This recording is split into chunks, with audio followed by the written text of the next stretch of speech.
It's Just Business with Steve Thomas and your host, Chris Larry.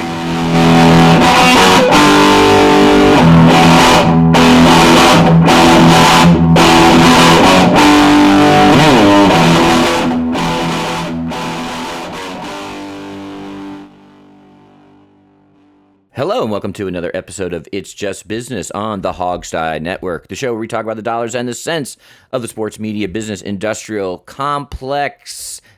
Hosted at the edge of town. How you doing today, Steve? You're not exactly at the edge of town. You're probably in downtown New York City, are you not? Or you're No, upstate? I'm in the mountains, man. I'm in, I live a dual existence, deep urban, deep country.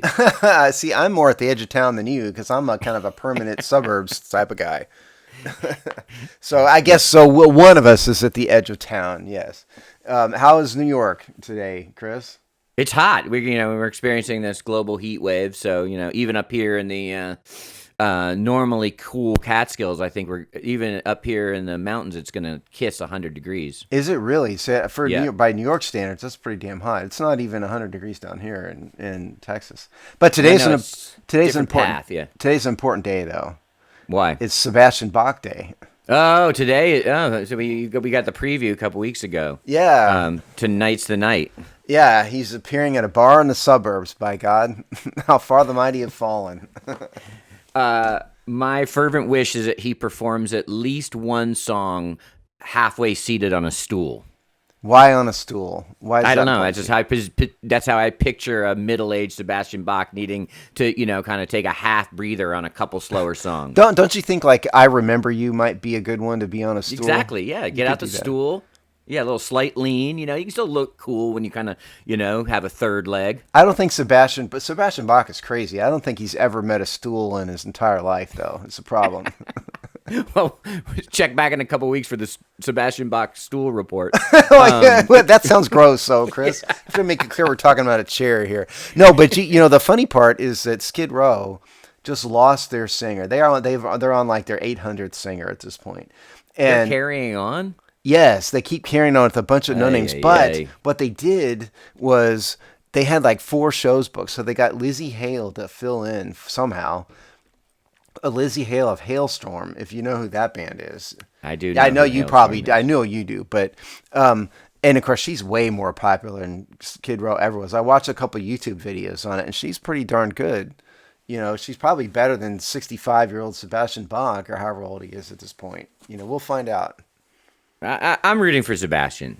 F the rest of Skid Row. Well, if they were smart, they'd bring him back. I mean, that would be a great reunion. They'd definitely sell. Yeah, how much do they hate each other that they can't deal with that payday? But you know how much of a jerk Sebastian Bach sounds like he is? I love his voice. But you do one summer tour of these outdoor shed style venues. And you're on tour from like June 15th to September 5th? I'm on your side. You don't even have to see him. Just show up at the gig, and that's it, period. They stay in separate hotels, travel separately, everything. You don't have to like the guy. But apparently they do have to like the guy. Yeah. It's crazy town. Yep. So I'll have that close to the top of the mountain and then complain or ruin it for themselves. They're annoying. Yeah, I know. But so I'll have a full report on the next Sebastian Bach. You're laughing at me, Chris. I don't appreciate that. I'm laughing at Sebastian Bach. I'm laughing with Sebastian Bach. This is costing me all of $40 for this. Wait, is that each ticket, or are you buying your buddy's ticket? No.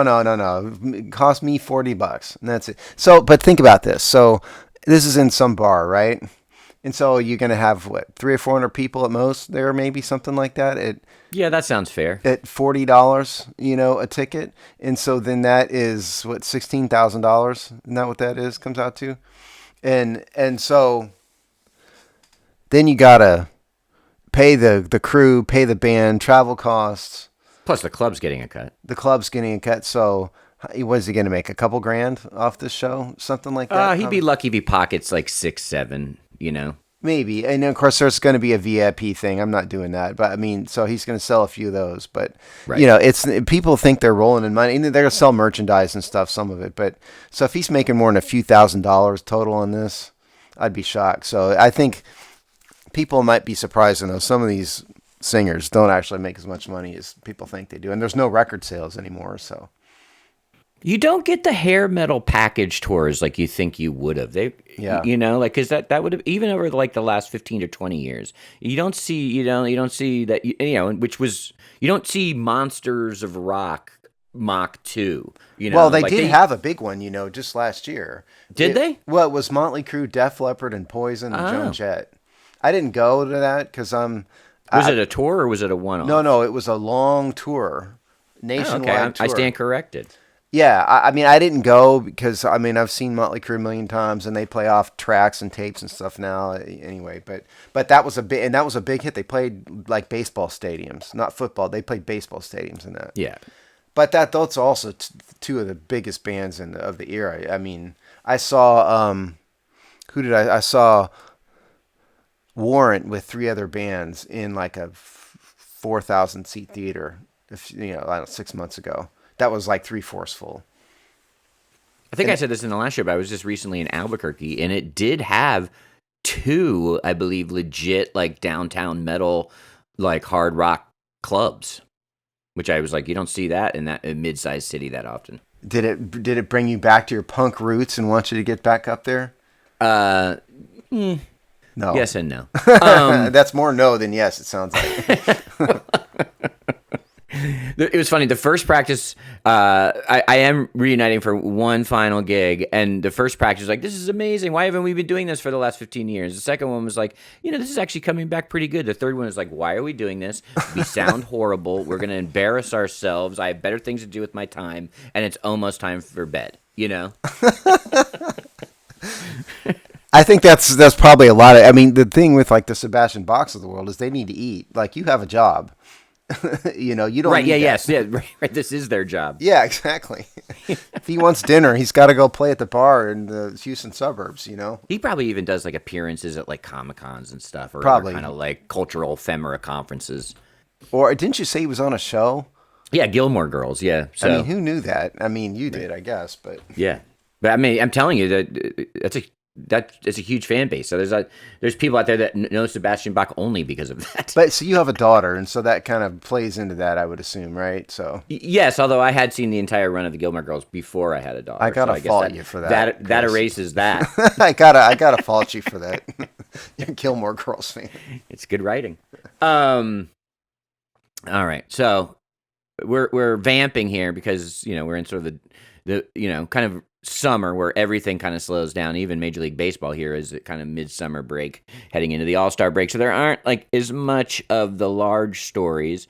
So one thing we thought we'd do is, kind of take a step back and look at our current Super Bowl champions, everybody's darling, the Kansas City Chiefs, which, Steve, have not had a quiet off season. I mean, for a Super Bowl champ, now luckily, well, that's actually not even true, but luckily for them, most of these, do not involve the name Patrick Mahomes. So kind of you can slough it off, but it has been crime blotter, political intrigue, culture war hubbubs. They just can't stay quiet, the Kansas City Chiefs. They're the new Washington football team. Right.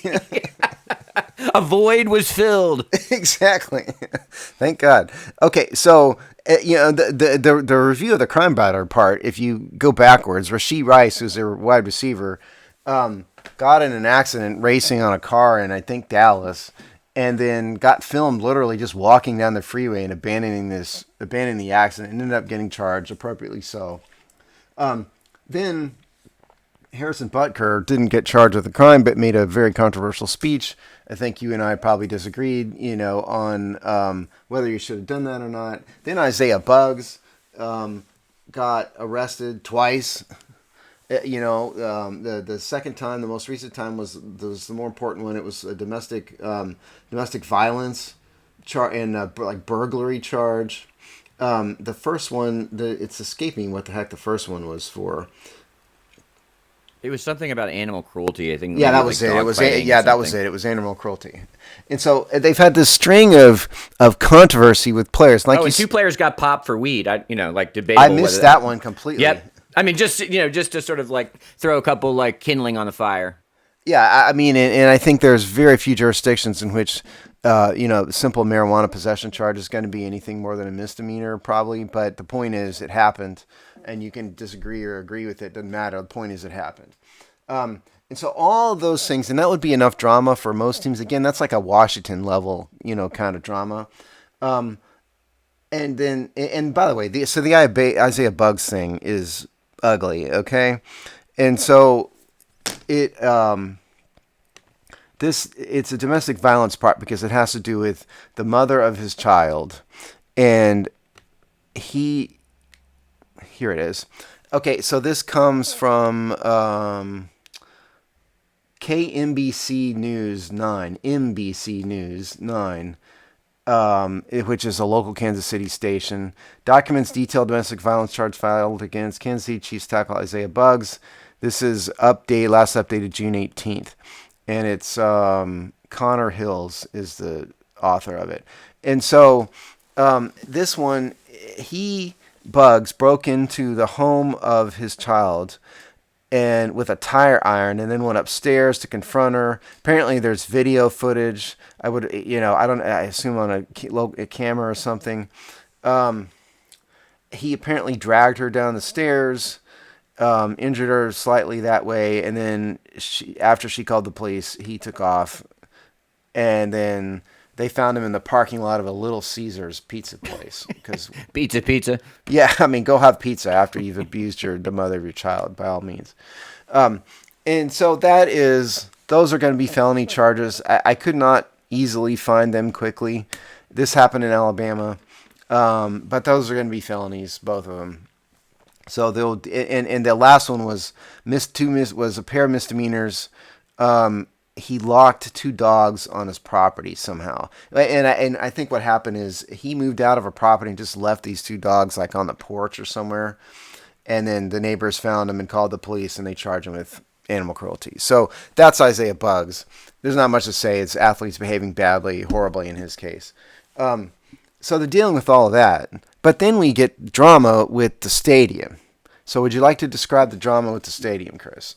Well, basically, the current stadium is in. So, if you know anything about Kansas City, it's sort of split by a river and a border between Missouri and Kansas. And historically, the Missouri side has been the more dominant side. And that's where the Royals are. It's where the Chiefs are. But it really is a city split in two. And so in Missouri, they just lost a vote to continue the extra tax, basically, for stadium maintenance and upgrade and upkeep. And so the Chiefs have been like, okay, so you're not going to pay for that. That got voted down at the ballot box. We're going to go court the Kansas side. And we seem to have a good amount of synchronicity between the Republicans and the Democrats in Kansas, in the state house and the governor's mansion, et cetera, to put together the kind of package that looks like at least strong enough to potentially lure the team over there, and probably with the same magnetism that the Royals would probably follow. So we are kind of almost talking about, losing both sports teams probably if this were to happen. So pretty fascinating battle between two sides of the same, which I think probably culturally, identity, people think of themselves as the same city. First of all, congratulations to Republicans and Democrats on not agreeing on anything ever except possibly funding a football stadium, because that's the most important thing, out there. So if you want to read about this, we found a story in apnews.com. Kansas is making a big run at Kansas City's pro sports teams with a plan to help pay for new stadiums. This is by John Hanna on the 19th. So what's interesting to me about this, and I think you described it right, and if you've ever known that area, there's a lot of local rivalry between the Kansas side and the Missouri side. The Missouri side's far more developed and populous than is the Kansas side, but from what I understand, the Kansas side is now growing. The Kansas side, right? So they've got the larger upside now at this point. Yeah, and it's sort of like St. Louis and East St. Louis, only maybe not that wide a disparity. But here's my question. So, because the story in this AP story is the legislator actually it's a super majority that okayed a measure to authorize bonds. So it's not just talk. They passed something through the legislature to authorize state bonds already, and apparently the governor. It looks like the governor is. It says the governor is Democratic Governor Laura Kelly. The article claims that while she stopped short of promising to sign it, she said in the statement that Kansas now has the opportunity to become a professional sports powerhouse. So here's the question. Would they actually do this without the Chiefs and or the Royals agreeing to move? Would they have the guts to do it? And I point to San Antonio, Texas as example number one. San Antonio, Texas has something called the Alamo Dome. They built like 30 years ago at this point, 25 years ago maybe. They built that because at the time they thought they were going to get a professional sports team. There was a football team. There were a number of teams looking to move, and they were in the running for a couple of them, like serious running. It didn't happen. And so now what has happened is they've had the Alamo Dome in San Antonio without a regular tenant for more than a couple decades at this point, and they have to exist on concerts and circuses and all that kind of thing. And I think if you gave somebody truth serum in the government of San Antonio, they might want to take back what they did 25, 30 years ago. So is Kansas going to have the guts to spend 10 figures of money on a stadium without a guarantee, or are they going to wait? Is the governor going to wait to issue those bonds until the Chiefs agree? Oh, I think there's no chance they step out on it alone. I don't either, but San Antonio did. That's what I'm saying. And I think that'd be really dumb when you're talking about spending public funds like this. And I think you and I are probably I don't know, I shouldn't say that. I vehemently disagree with spending public funds on stadiums. I get it. So the idea behind it is it can spur development. We talked about this a little bit on the Hogstye this week. If you build a stadium and they will come. Wasn't that the Kevin Costner line? Yeah. Build it and they will come. The idea is You're talking about ghosts, by the way, if you remember correctly. So the true. Construct is fantastical right away. True. I just I think Field of Dreams is a dramatically overrated movie, just for the record. But that's neither here nor there. Anyway, the idea is you build a stadium, you're going to have hotels and restaurants and shopping, and it's going to spur a whole bunch of development. Sometimes that happens, sometimes it doesn't. But I vehemently disagree with spending tons of public money on stuff like that. But if they issue bonds, they're already halfway there. So I tend to think the governor's probably going to wait until they get some indication of what the Chiefs especially want to do. Yeah, and a lot of if and these are just what it is, tea leaves, so you can take it for what it's worth.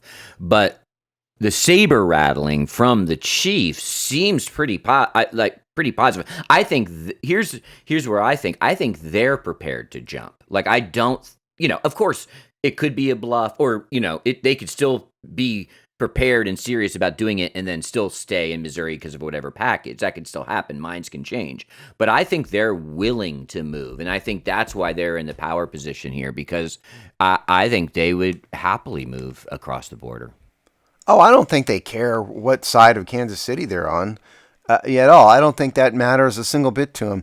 And what the name of this show is, It's Just Business. It's all about the money. It's always going to be about the money and who can cut the best deal, and that's what, they're not abandoning their hometown. I mean, it's still called Kansas City. Yeah, that's what I'm saying. I mean, cities.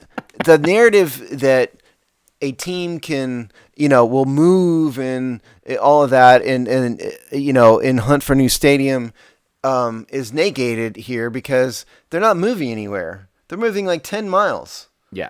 And it's still within the same metropolitan area. And so the idea of saying, oh my God, they're abandoning their hometown, it's not really the case. It's not even in the same realm of claiming you're the Los Angeles something and playing in Anaheim. Like, that's a significant difference to what it would be the change here in the Kansas City metropolitan area. I'm serious. It's literally like 10 miles. Yeah. It's not anywhere. I mean, there's a Kansas City, Kansas. That's what they're talking about moving to, which is literally in the same beltway. Okay. They changed nothing yet. Yeah. And so I don't blame them. I definitely think they ought to take the best business deal for them. But it's interesting. Like, this is coming on the heels of all this drama. And don't forget about, like, the Travis Kelce, who's the girl? Taylor Swift. Taylor Swift. Also, don't forget about the mass shooting at their parade. Yeah, which conveniently went totally under the radar once everybody realized there was a couple of gang thugs, chasing after each other. And so then now it's not a story, I but just read an article about it the other day, Steve. That's another topic for another day, I'll admit. But it is a piece of their tumultuous off season. Yeah, absolutely. And I don't think it has anything to do with just like more attention coming to them because they've won. They're on 3 in a row now. Or they're at 2 in a row. No, they'd be going for 3 in a row this year. Right. Yeah, they're at 2 in a row. It has nothing to do with that. All these things, it's athletes behaving badly, stadium drama, all of that is just kind of separate and apart. It's maybe highlighted in more national news because of who they are. I don't think one thing has to do with the other, though. They can, yes, they've had a bunch of player drama. That has nothing to do with the stadium. Just to be clear, I don't think Kansas cares whatsoever that Isaiah Buggs did a horrible thing to his mom. Timing and coincidental timing, yeah. Yeah, that's exactly right. And Rasheed Rice, nobody cares. But it is a perfect storm for them to have not, if you want to talk about a perfect storm of your off season to just swirl everything going into this, because it would be the first time ever someone had won 3 in a row. That would be like an ultimate jewel in Mahomes' crown. Don't you think this has all the earmarks of an HBO miniseries? Yeah, right. Yeah, because they still win the Super Bowl. Yeah, I know. That's what I'm saying. It has all the earmarks of that. It doesn't even matter. That's why, as long as none of this involves Patrick Mahomes, and the only even tangential one is that his father can't seem to stay out of the clink. That's just minor. Right. That's what I'm saying. So as long as none of this touches him, they're in it every year. And I think if something touched Travis Kelce, that might be as bad PR wise as Mahomes, but from a football standpoint, they could survive it from a football. I mean, it wouldn't be he is as good as advertised, but they could survive the loss. Well, they could just find somebody else, to fill the role. Yeah, absolutely. And so I think that's all they hope. And first part, Patrick Mahomes seems to more or less have his head on his shoulders. Good head on his shoulders, rather. I mean, he doesn't say and do dumb things. He's got is that his wife? That she's kind of out in the media probably more than what you would want, but that's that show Quarterback made her a star. No one cared before that. Yeah, I mean, but she tends to talk to the media and is kind of out there. Yeah, she loves the spotlight. Yeah, but she's not doing anything wrong. It's just she's out there, and she's like super mom influencer type. Yeah, the 20-somethings eat that up, and that's totally fine. You and I don't care, but I mean, it's totally fine. So let's do a prediction on the stadium. Is this going to happen? I'm going to say no.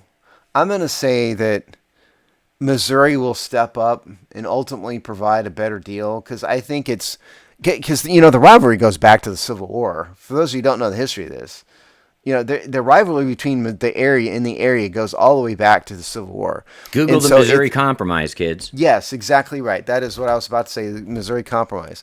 And so it's a bigger deal than just normal, like the east versus the west side of your town. It's a deep historical rivalry. Bleeding Kansas. It means something. And so I think Missouri will ultimately probably step up and pay more money. And I think they can probably afford to pay more money, probably, in turn, they have more bigger population, more. They'd also be a 2-time. If they lose them, they'd be a 2-time loser. Because, don't get me started. No, the video isn't a part of the show. You hit some button and a bunch of balloons just flew on the screen. Zoom what has happened? The worst AI features, and they love me. So and if you talk with your hands or whatever, it picks up and it does all these like there's sometimes it's fireworks, sometimes it's balloons. I'm in like serious meetings, for work, and like I might do like a hand wave or whatever, or give a thumbs up or just do normal body language stuff, and suddenly like there's fireworks, and I'm like, because Chris saw my face like totally change, like what is happening here? Why did your screen fill with digital balloons? It's like, but sorry, so prediction here. I'm going to predict that Missouri ultimately steps up, pays more, but gets it done and builds both of them a new stadium. I kind of tend to agree, and I think it's you got to remember they're a 2-time loser. So if that were to happen, because they lost the Rams twice, so I guess you could already call them a 2-time loser. Or they lost the Cardinals and the Rams, So and we've talked about those stadium the byproducts of that failed thing. So this would mean Missouri losing multiple NFL teams. Yeah, you're talking about Missouri, not Kansas City, for the record. You're not saying if they were to lose out, they'd be 3-time losers for NFL franchises. And also, let's be honest. I mean, nothing wrong with the state of Kansas, but in terms of sports, it's the backwater. As a state, there are no professional sports teams there. The only college team of note is the University of Kansas and Kansas State. Basketball. I don't think Missouri wants to. It's kind of losing to the Double-A team if you're a major league team, sort of, in terms of state by state. In addition to all the historical rivals, so I think they're going to do what they have to do to get it done. And if you want a rainbow unicorn farts type of spin on why you've got the kumbaya between the Democrats and the Republicans, is because you could imagine if they place the Chiefs and the Royals in Kansas, it kind of puts, to your point, the reverse is it kind of puts Kansas on the map, right? So, and if they have like a state growth strategy, like, so maybe they're like, maybe then it's worth the tax, or it's worth getting beat up by the public for, for a while or whatever. They're willing, they understand that benefit, and they think of this as, wrongly or rightly, as a move to sort of like, put the state of Kansas's profile way up. Well, yeah, then the next step would be NBA team. Because if I recall, the Sacramento Kings, I believe, came from Kansas City, did they not? Yeah, what was their name? It wasn't the Kings, it was the Kansas City something. I'm talking to like back in like the 70s. Yeah, I think there was an ABA team there too. Yeah, maybe, and so that would be if Kansas City has the state of Kansas has a growth strategy. The step number one is the easy mark is who's already there. The Chiefs, the Royals. And then they get that done. Then they build an adjoining basketball arena right there in the same area. And then you have a massive growth, or a massive sports complex. There's the center of your development. Then you got to put hotels. Then you're going to have a Super Bowl, NBA championship, NCAA Final Four, that kind of thing. Retail, major boon to the tax, to the tax base, all of that. That would be the theory, at least. And so that's where Kansas is going with it. Because I was joking about the Republican versus Democrat thing, but it truly is a miracle when all those people on both sides agree, on in large part on something. And that is what they've done in Kansas. Yeah, that's hands across Kansas, definitely. Hands across Kansas. All right, so we'll be probably checking back in on this the stadium deal for sure. Hopefully their crime blotter kind of calms down. Wait, but before you move on, do you think Isaiah Buggs goes to jail? Does he spend a day in jail? Oh, I think maybe. I think it's a strong maybe, so if I want to sit in the middle here. But I think, it's a pretty long and pretty ghastly laundry list of things. We'll see. He's not a superstar by any stretch. So, I think when I kind of apply that realist lens to this, I just look at, so if this was what's his name, Chris Jones, what's their huge D tackle guy, just on a big contract. Yeah. If it was him, I'd be like, nah. But for marginal, kind of middle to back half of the roster guys, they'll cut bait. And then he'll be in trouble. I don't think you plead your way out of domestic violence and burglary, both of them. He can plead his way out of the dog charges in terms of jail time, but he didn't plead his way out of that. So if it's and this could not be true, by the way. This is an allegation. I always say these are allegations. Alleged. It's not. You cannot take allegations as truth, for better or for worse. But if true, I think he will spend a couple weeks in jail for this. Probably. So that's my prediction. And I don't think he'll be on their opening day roster. No, I don't need that. Like you said, they could just cut him and be fine. Yeah. Why bother? So we're going to check a little bit in, which we haven't done a ton of, at least since the NCAA women's finals or Final Eight or Big Eight or whatever. On the Caitlin Clark effect now at the WNBA, which there's a recent article, which Steve will have attribution here in a second, that starts to look at WNBA team valuations. And then basically what I'd say the two-player effect is sort of the point of this article of Caitlin Clark and Angel Reese and the two teams that they're on and how in just a short amount of time they have jumped in the WNBA valuations. Yeah, so this is Bleacher Report. The story is Caitlin Clark's Fever ranks 6th on 2024 WNBA team valuations. Angel Reese's Sky at 5 by Joseph Zucker, June 18th, 2024. Yeah, and so this is kind of a part of a larger story. But let's start with valuations, because I really wanted to give everybody perspective here, because I know it's like the high water mark for WNBA. This column doesn't give every team valuation, but it gives some. The Las Vegas Aces, who I didn't know existed before this moment, carry a $140 million valuation. The Seattle Storm, which I believe is Angel Reese's team, $135 million. And then the New York Liberty at $130 million. The Indiana Fever, that is $90 million. And then are there more than 12 teams in this league? Do you know? I don't. Okay. Well, it lists 12 teams, and somebody let us know if there's more than 12 teams, because neither one of us know. But the last team on this list is something called the Atlanta Dream at $55 million. Now, for context, only because I just looked this up 2 days ago, Tyreek Hill's contract with the Miami Dolphins is worth $120 million. Okay? So we're talking about a dramatic difference in valuation between NFL, especially, Washington sold for over $6 billion. So it's a dramatic difference. But all the same, this league has gotten far more attention recently than it ever has in its history. They're selling out games for the first time ever. I saw the what game just had I think it was the WNBA Finals had a 14 million viewers, which is by far shatters every. You mean record. the NCAA? Sorry, what did I say? Yeah, I meant NCAA. Yeah. Yeah. 14. No, it outdrew the men's championship game, I think, by about 4 or 5 million viewers. Right. Yeah, and the regular broadcast WNBA games, the national broadcast ones, are drawing a couple million viewers every game now, and it's mostly like the Indiana Fever network, at this point because of her. And then there's this rivalry between the two players, Angel Reese and Caitlin Clark, and they're getting a ton of attention. It's not affecting valuation too much, because that's not something that happens overnight. That's something that takes years of build up and fan base and support and all that. And so the real question is this a blip on the radar scope or not? And are they going to help themselves by continuing to promote these players, which drags us to the next part of this story, which is the Olympic team, Chris.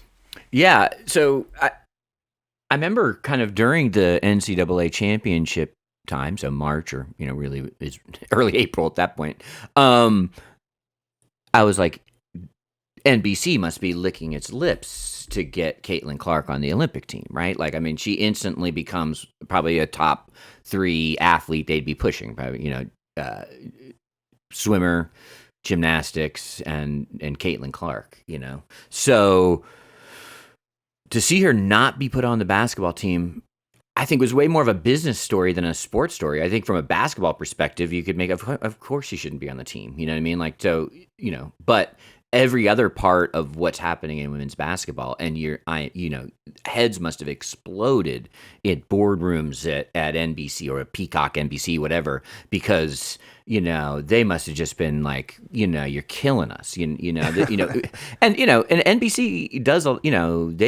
they're in deep on the Olympics, right? So like, I'm sure those executives are like, can't you throw us a bone here?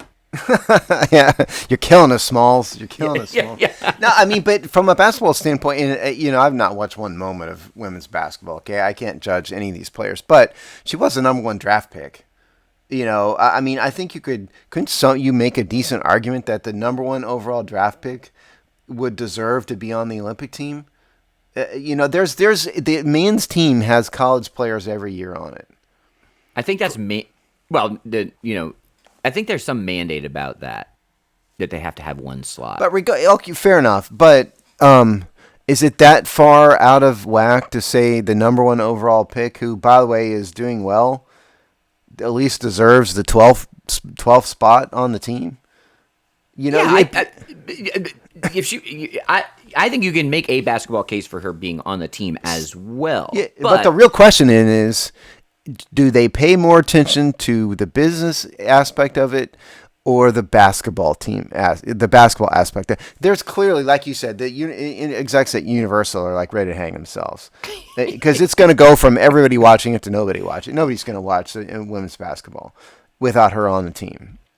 This is such a compelling discussion because there's so many different angles, and it's just sort of no even right or wrong answer. That's what, in some ways, it makes it interesting. But what would you think would be the reaction if she just bench warmed? Would that be, like she gets on the team, to your point, like Christian Laettner on the Dream Team, right? Yeah, that's what I'm talking about. Yeah. But if you're just sitting in sweats the whole time, I mean, this is a team that's won 6 straight golds or something. They literally, they're gonna sleepwalk. Diana Taurasi's going for her 5th or gold at 42 or whatever. So if she just rode the bench, would NBC be more angry at that? It would be the biggest story in the Olympics. If she's when she's getting in, yeah. Yes, there would be live cuts to the to this, and reports, and is she going to play today? But listen, NBC would be of the mind that any news is good news, for the Olympics.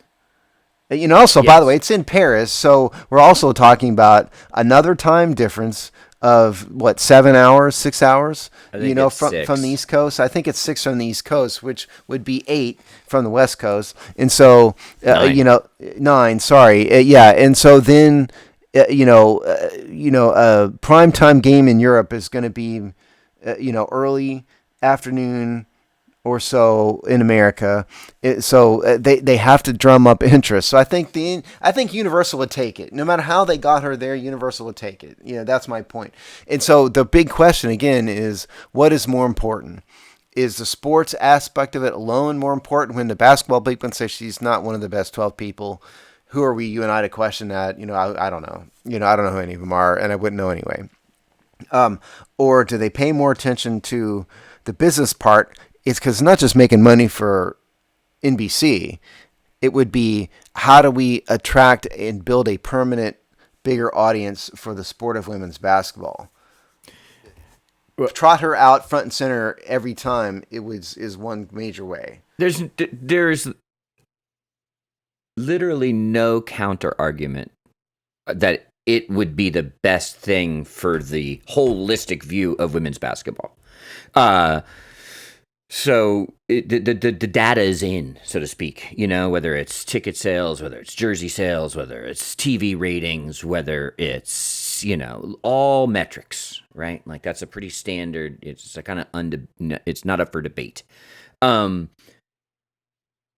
So yeah, but I think USA Basketball in this case is just sort of not going to buy into the hype. The USA Today columnist and longtime Olympic journalist Christine Brennan, and one-time Washington Redskins beat reporter for the Washington Post, she actually she had a column in the last few weeks where she really was like, this is insane, how that, and she finds in USA women's basketball's charter or mission or something along those lines, it has to do good for the advancement of women's basketball. So you could there you go. You could even make a mission charter based argument about why she should be on the team. This brings up a bigger question, and I don't know how I feel about this. I think within the public, and even in some aspects of the media, people are starting to question her treatment, the treatment Caitlin Clark has received on the court from other players, and started to ask why. And so question number one is she really getting beat up on the court any more than anybody else? Because there's a bunch of clips of her getting punched in the face and knocked to the ground and all that. And And taken in a vacuum, yeah, gee, that looks horrible. But I mean, is that happening to every player? Because certainly in the NBA, it probably would be.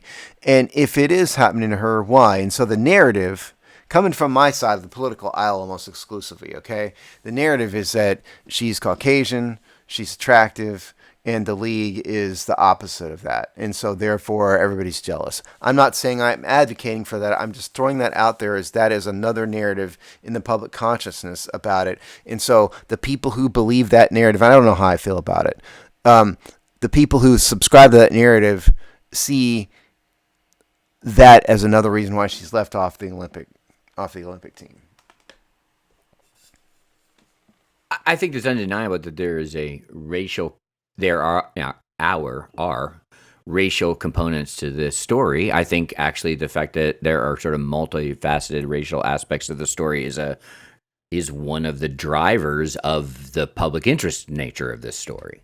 So I think all of that is undeniable. I don't necessarily see those conspiracies here, especially with the USA basketball. I do think, but I do, and I think she's probably getting roughed up the same, some mega popular upstart comes in, they're going to get roughed up. And I have, listen, I am, not even probably the same level as Steve of my interest / knowledge.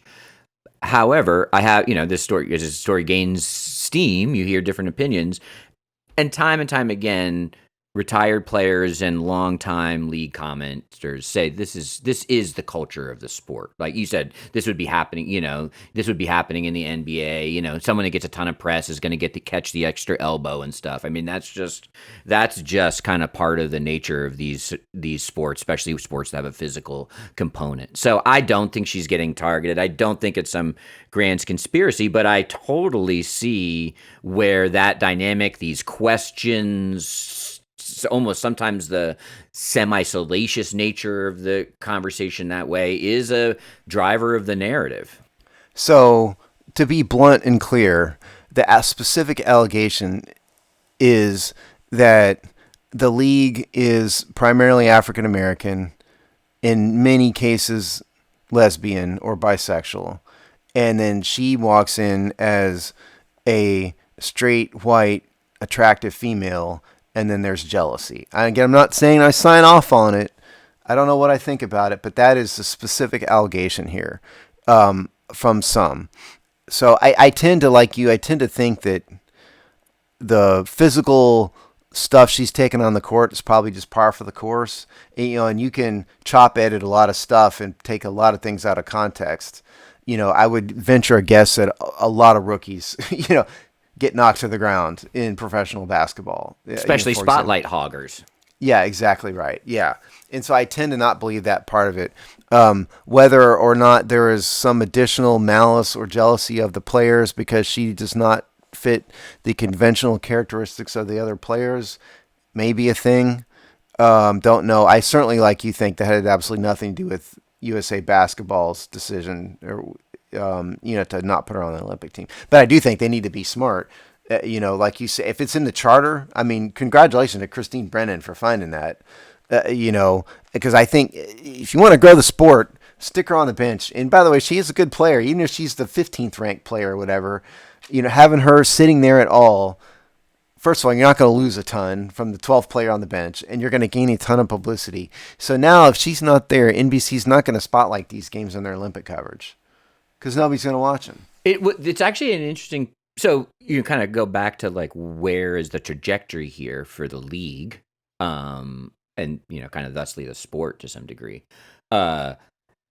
This is a sort of now a kind of a fascinating little petri dish, the Summer Olympics, because we'll see. Like, does NBC kind of go back to their normal, like, hey, we'll check in, they'll breeze through everything and we'll check in on the gold medal game, which is typically, you might be able to get it in one of the side channels or whatever. But, in terms of a featured sport on one of the two top 3 channels, probably not until gold medal game. But do they go just because of a general interest? Because some of this was a momentum, not the same, like, runaway train, but there was momentum behind Caitlin Clark for the rise of the sport. So do you see a rise in it? Do you see more attention? Do the ratings go up, or do they nosedive? It'll be an interesting little bit of data. I think if she's not there, the ratings are going to nosedive. That's what I think, and nobody will follow it. I mean, the last WNBA player I think that anybody knew was Brittany Griner. That had any sort of public consciousness, kind of mass public consciousness, was Brittany Griner.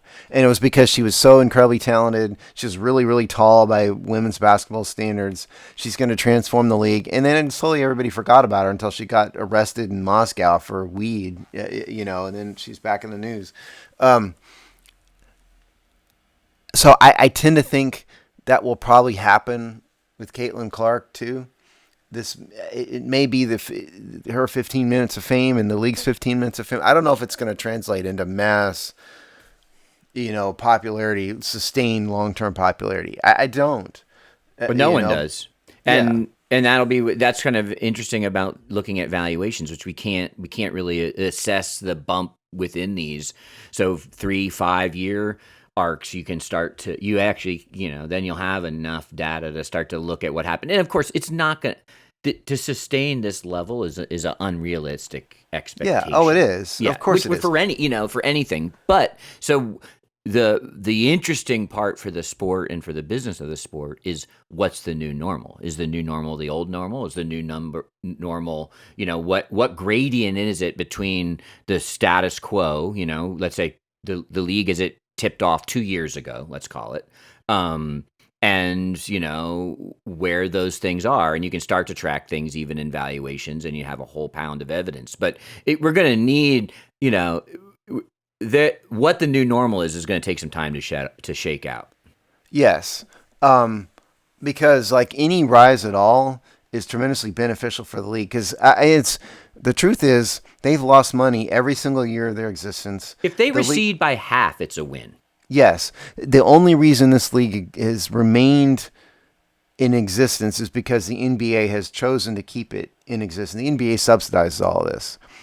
And there's been a lot of talk about player salaries and whatnot. The truth of the matter is, from what I have read and from what I understand, is that the WNBA players actually receive an equal or bigger share of the profits than do the NBA players. There's no profits, So if they can get to the point where this league is self-sustaining by itself, that is a win. And I think that's what your point is. If they get, anything above zero is good for this league. So is it long-term sustainability?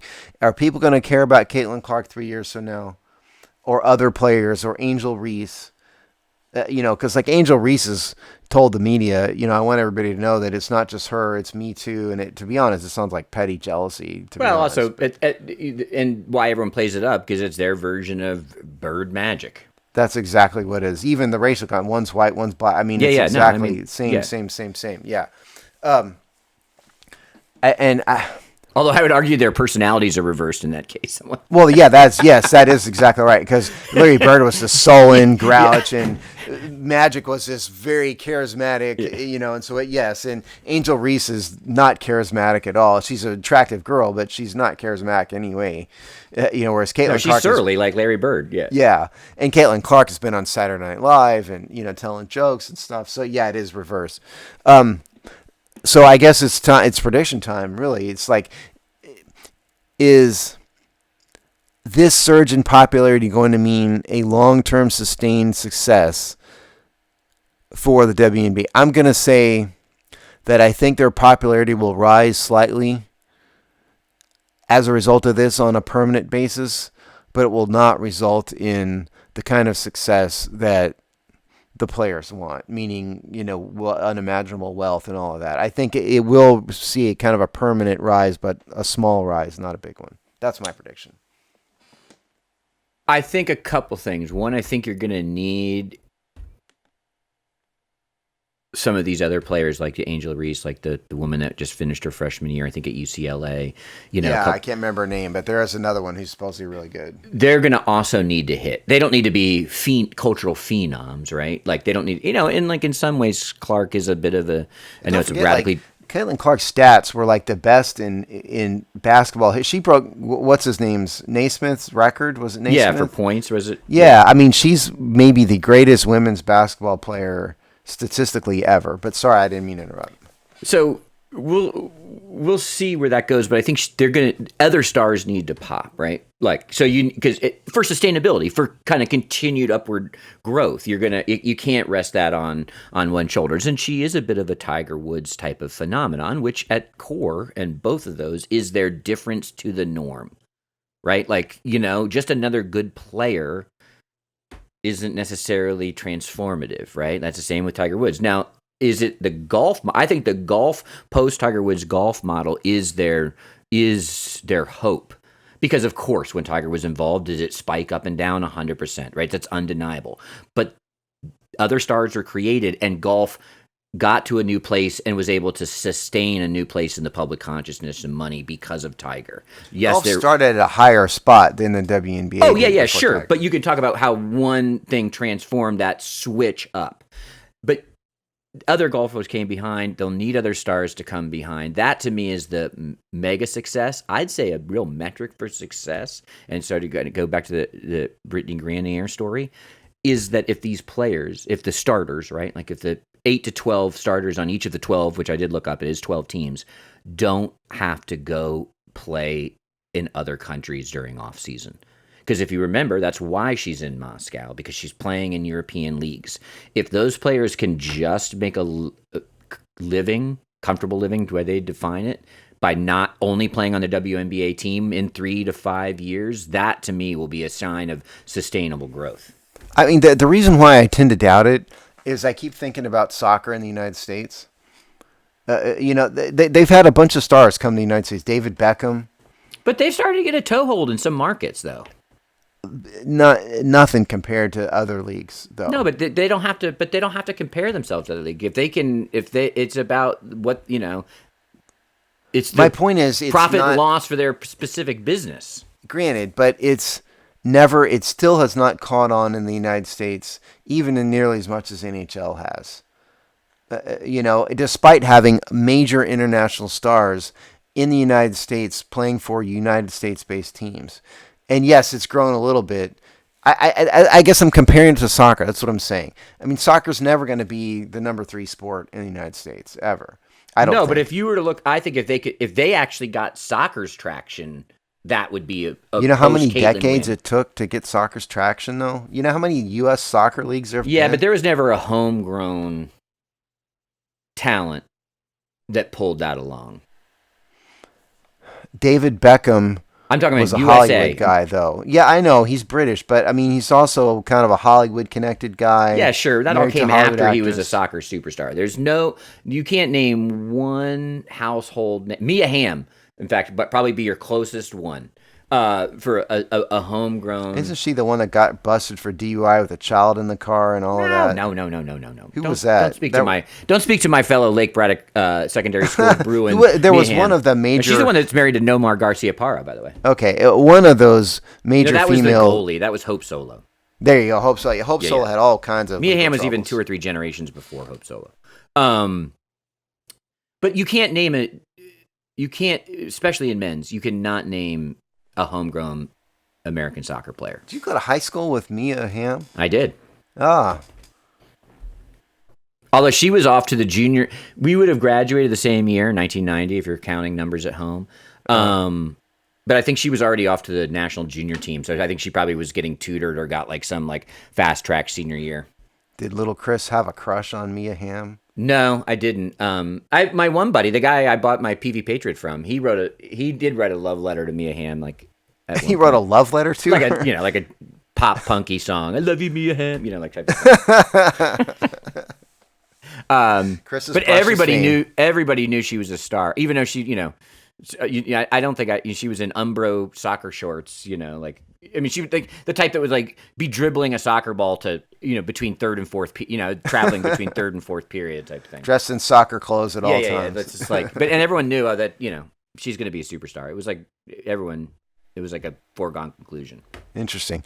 But anyway, and so I lost track. What did you predict for this? I predicted that they will get closer to where they don't need as much of the NBA money, right? That they can get a sustainable business model and understand their growth. Now, immediately as I say that, I laugh at myself because no one ever takes sensible paths. But I think if they have smart people and they can take sensible paths, I think they can get themselves to sustainability through this. I don't think it's going to happen. We'll see what happens. We'll check back in on a semi-regular basis. And they really need the NCAA too. I think they're linked more so than even in men's here. Oh yeah, no, absolutely. Yeah, there's a much more of a relationship between those two leagues. Let's call them. Absolutely. All right, so we've been blabbing a lot, but let's at least dunk on our friend. What's his name? McAfee? Sean McAfee? Pat McAfee, man. Pat McAfee. Oh, yeah, this guy. Chris doesn't like him. It's funny. It's just so annoying. But he may or may not be returning to college game day, and the intricacies of his contract and the back doors and the out clauses that this man constantly seems to have for contractual work. This just goes to show that anybody can be famous. This is the punter for the Colts, who's kind of a loudmouth a-hole. And so he's become with the sect of people out there who like loudmouth a-holes. That is what Pat McAfee is. And so, because remember, he started with this podcast, and then it became like a YouTube sensation. Then he started being able to get all these super famous, platforming. Yeah, especially Aaron Rodgers. So then they signed him to ESPN to broadcast his show on ESPN. But kind of? Not kind of. So, did I say kind of? No, I said kind of because the details of this contract every time we see them are changing so it's changing all the time. Yeah. Like really, what is the I don't totally understand. Like, what is the contractual relationship between these parties? It doesn't seem to be ever like firm. No, like, contract nerds would probably have a field day with this one. I'd love to see the contract. Yeah, send me somebody out there if you have it. Send it to me. I'll do a deep dive on it. But then he's also on ESPN's College Game Day. And here's enter controversy because he's unsigned with College Football Game Day. Now, that is probably one of what I'd say ESPN's top 3 or 4 shows on their network history, maybe. Sports Center, certainly one. It's probably they're still, as we wake up today in 2024, their most popular and successful studio show. Like Stephen A. Smith, his very but those are. I think that's a different genre. I think of these sort of like game day studio booth. Yeah, of those. Shows, yes. Yeah, granted. Yeah, but I mean, like overall, Sports Center, Stephen A. Smith, College Football Game Day. Yeah, I would agree. Yeah. He's unsigned, and furthermore, I guess Kirk Herbstreit is all in on Pat McAfee somehow. Why? I don't know. So Kirk Herbstreit is not a loudmouth jerk. Kirk Herbstreit actually has a ton of good technical knowledge of the game. The Colts punter is just there because he's a loudmouth, and people like loudmouths. They could find a ton of people who could do more about college football than McAfee, but they want him there because he's popular. So, but he's not signed, and apparently, the column I'm reading is The Athletic. Pat McAfee remains unsigned with ESPN's College Game Day as season years by Andrew Marchand. Who's broken every Pat McAfee story. Yeah. June 18th. And so, but this in here quotes, if I can scan to it here real fast. This is the quote from the story. Herbstreit told McAfee on his program last year that if McAfee failed to return to Game Day, then Herbstreit too would leave the program. He added he was dead serious at the time. Now, I don't know if by saying I'm dead serious, that means he was being sarcastic. I didn't see this. I just can't believe that Kirk Herbstreit would leave in protest over Pat McAfee on this show. Yeah, his multi-million-dollar contract, he's gonna put in jeopardy because of his bro. Yeah, I mean, that just sounds like he's just babbling on the show. Yeah.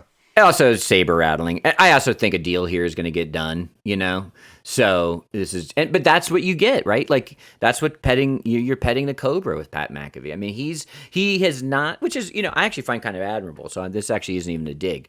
He has not stopped biting the hands that feed him. And this goes before ESPN, but this guy he's doing it on his show. Yeah. Take your money and bite your hand at the same time. He is what I do admire greatly. He is unafraid to say anything. He does not care. Yeah, and I admire that greatly, because I think we do a good job of saying what we think, but nobody cares about us. I mean, this guy is a multi-millionaire, multi-million-dollar contract, major national presence, totally unafraid. Yeah, he's an a-hole. Okay, he owns that completely. Yeah, and he's that not I running respect. from that. Yeah, I respect that a lot. So, and like I said, ESPN could find a ton of people who could do better analysis of college football than the punter. There's a zillion of them. But they want him there because he's so popular. And so, I think it'll probably get done eventually. ESPN has got too much invested in this guy already, so they won't let him go. Yeah, also, he's got him over a barrel a little bit because, and one of the things that the article says is that some of what's driving this, even if it's just industry, gossip, is the fact that some internal polling and internal, field research by ESPN said about half the audience didn't like him, which, by the way, usually is a positive. It's like, so that isn't necessarily a negative, but that his unpopularity in those internal polling was what is driving the story. And then he said, well, if half the audience doesn't like me, then I'll walk away type of saber rattling by McAfee. But I find it almost laughable that they would use that as the excuse. That's why he's there. But that is some of the internal pushback is people don't like him. It's like the Howard Stern effect. Yeah, totally. Like two people that they don't turn it off. The people that like you turn it off easier.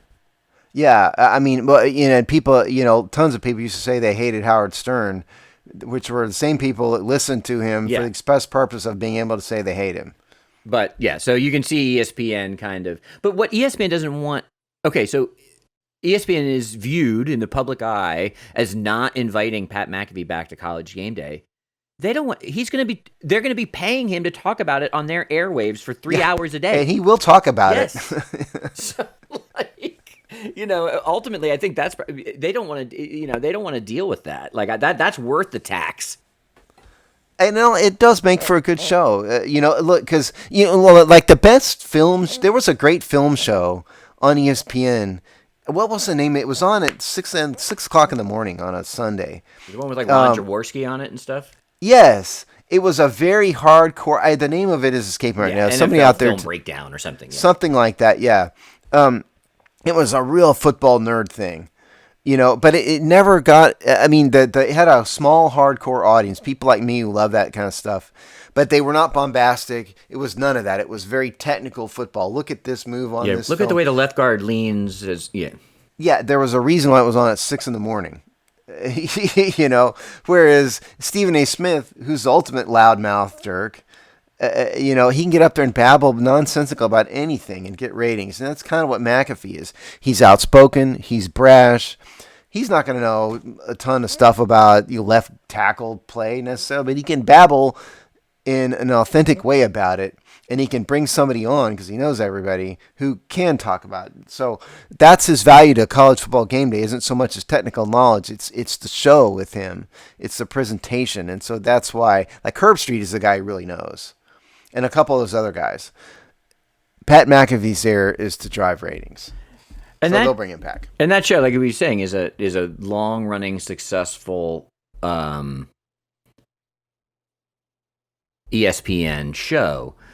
And they've always had a spot for a clown on that show. I can't remember that one guy that was like a commentator. It was like on the early, and then even like Lou Holtz, who actually, obviously has bona fides in college athletics, but he was kind of the clown on that show for a long time. So they that show has always had the clown seat, which I think is what McAfee, in his own particular brand of it occupies now. So that is a norm for that show. Yes. Oh, it was. I think it was ESPN's NFL Matchup. That was a show I was talking about. Yes, that's right. Like I did enjoy that show. Yeah, it was good. But it was. But my point is, it was the opposite of what we're talking about with McAfee. So yeah, I've never seen his show because it's on during the day, and I have other things to do during the day, and I don't watch. Even when I'm home, I don't watch TV during the day and stuff. I have a feeling it's like the college kids who are hung over at 10 a.m. or whatever are the ones who are watching the show, probably. Yeah, but they're watching it on YouTube, which is what's hysterical for ESPN. Probably. And because remember, it's co-licensed, he can still broadcast it on YouTube. So well, ridiculous. What kind of ratings is he getting? I don't know the answer, but all this talk of kickers, we talked about a little bit Harrison Buckner earlier. Now we're obviously talking about Sean McAfee. It always just remembers me in 2003 when Peyton Manning called Mike Vanderjagt the liquored up kicker. That's still my favorite NFL kicker I'd story. forgotten all about that. Remember that? Because Vanderjagt had run his mouth to the press about, maybe it was Manning that was holding them back from Super Bowl success or whatever.